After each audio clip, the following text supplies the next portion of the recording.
কারণ এটা সহ্য করা যাবে না, অসহনীয়, অসহ্যকর হবে। এত গরম, এত নিকৃষ্ট জায়গা, এক সেকেন্ড সেখানে থাকার মতো নয়।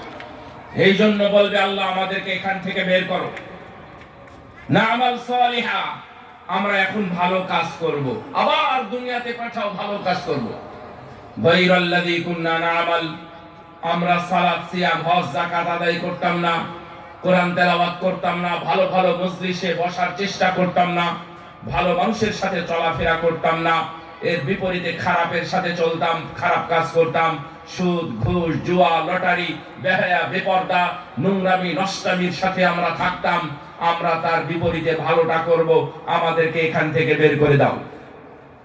আল্লাহ রাব্বুল আলামিন কতদিন পরে, কত বছর, কত হাজার বছর পরে কথা শুনবেন সেটা বোঝা যায় না।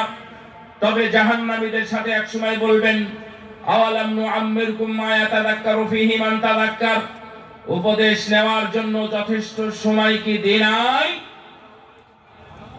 আপনাদের কি মনে হয় আল্লাহ কি আমাদের যথেষ্ট সময় দিয়েছেন নাকি আরো দরকার? আপনার কথা বলেন, আপনি কি যথেষ্ট সময় পেয়েছেন? আলহামদুলিল্লাহ পেয়েছেন। যদি ফিরতে না পারি, ভালো পথ ধরতে না পারি, যদি সুদ ঘুষ অন্যায় অনাচার জুলুম অযথা মানুষের উপর জুলুম করা, ধরে নিয়ে গিয়ে জেলখানায় ভরা, অথবা মানুষের উপর শুট করা, এই ধরনের অন্যায় যারা করেছে, যদি অল্প সময়ের মধ্যে তারা ফিরে না আসে, তাহলে কিয়ামতের ময়দানে এভাবে আবার আহাজারি করতে হবে, চিৎকার করতে হবে।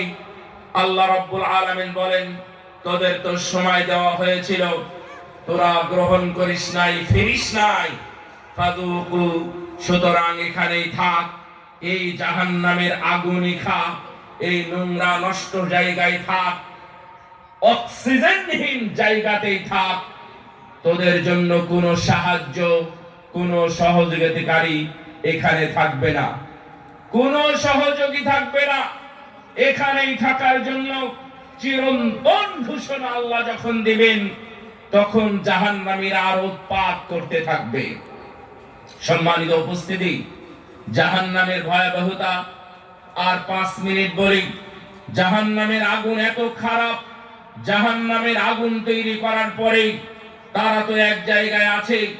জাহান্নামের আগুন এত খারাপ, এত ক্ষুধার্ত, এত পিশাচ, এত কঠিন, এই জাহান্নামের আগুন খেতে কিছু না পেয়ে এক আগুন আর এক আগুনকে ধরে ধরে খায়। আল্লাহর সামনে জাহান্নামের আগুন অভিযোগ করেছে, আল্লাহ এই জাহান্নামের আগুনই তো আমাদের একজনকে ধরে আর একজন খায়, তুমি ব্যবস্থা করো। আল্লাহ তাদের জন্য 2 নাফাস নিঃশ্বাসের ব্যবস্থা করলেন। একটা হলো শীতকালে, আমরা এখন আছি শীতকালে, আর একটা হলো গরমকালে।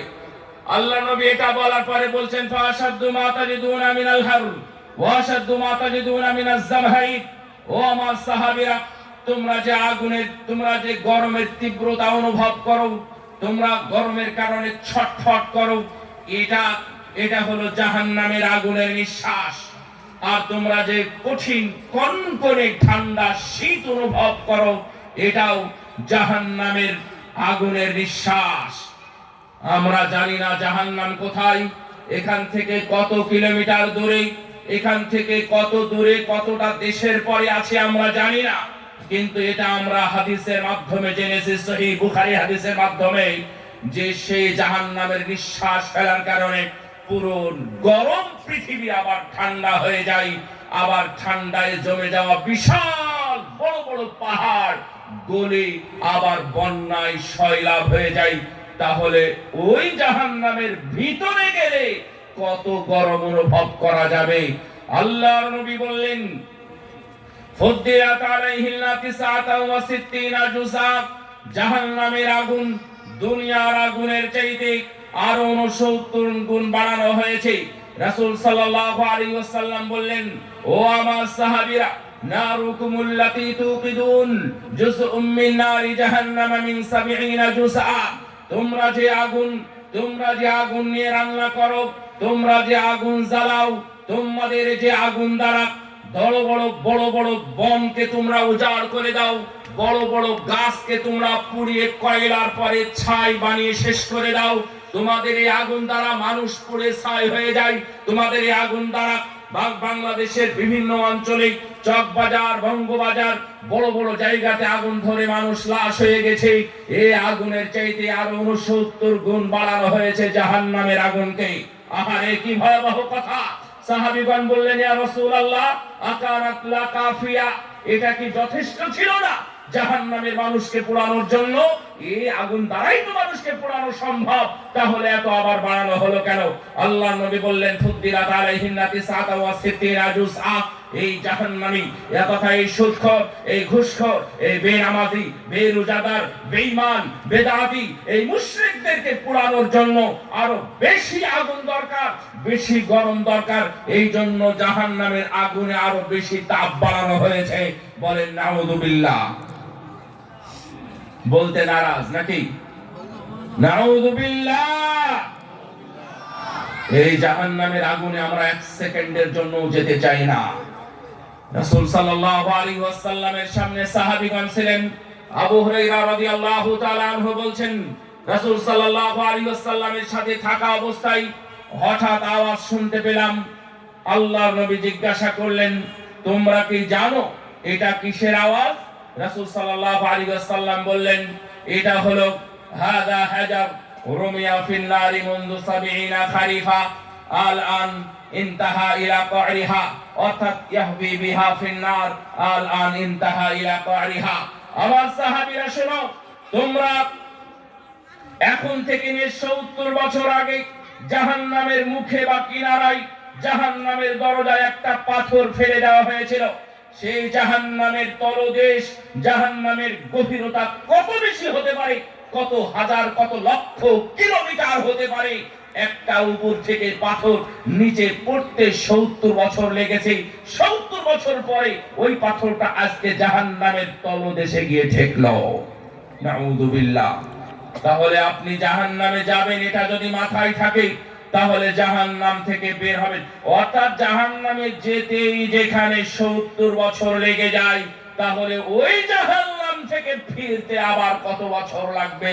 সুতরাং এই নিয়াত, এই চিন্তা ভাই কখনো করিয়েন না জাহান্নামে যাওয়ার। ভাইরা আমার, বিধান যেভাবে আল্লাহর পক্ষ থেকে এসেছে ওইভাবেই, ততটুকু ওইভাবেই করবেন। উল্টা পাল্টা না করে আল্লাহর দেওয়া বিধান অমোঘ অপরিবর্তনীয়, সেটাকে পরিবর্ধন অথবা সংযোজন বিয়োজন না করে আল্লাহর বিধান যেভাবে আছে সেভাবেই আমরা মানতে রাজি আছি ইনশাআল্লাহ। বলেন তো ইনশাআল্লাহ। ইনশাআল্লাহ। আল্লাহ তুমি আমাদের সবাইকে জাহান্নামের আগুন থেকে রক্ষা করো, আমিন। সম্মানিত উপস্থিতি, আমাদের এখানে যদি বিচারের কোনো ফয়সালা হয় বা বিচার করা হয়, যে কোনো জায়গাতে বিচার কার্য করা হয়, যেখানে বিচারের ওখানে মোটা মোটা লাঠি নিয়ে যাওয়া হয়, দড়ি নিয়ে যাওয়া হয়, শাস্তির কিছু কিছু উপাদান ইনস্ট্রুমেন্ট নিয়ে যাওয়া হয়, কিন্তু ভালো পুরস্কার নিয়ে যাওয়া হয় না বিচারের স্থলে। এই জন্যই কিয়ামতের ময়দানে জান্নাত নিয়ে আসার কোনো কথা বলা হয়নি। আল্লাহ রাব্বুল আলামিন বলছেন, ওয়াজিআ ইয়াউমাইযিন বিজাহান্নাম ইয়াউমাইযিন ইয়াতাযাক্কারুল ইনসানু ওয়া আন্না লাহুল যিকরা ইয়াকুলু ইয়া লাইতানি কদ্দামতু লিহায়াতি ফায়াউমাইযিন লা ইউআযযিবু আযাবাহু আহাদ ওয়া লা ইউথিকু ওয়াথাকাহু আহাদ। কিয়ামতের ময়দানে জাহান্নামকে নিয়ে আসা হবে। জাহান্নামের থাকবে 70,000 শিকল, 70,000 লাগাম থাকবে। আমার নবী বলেছেন, লিকুল্লি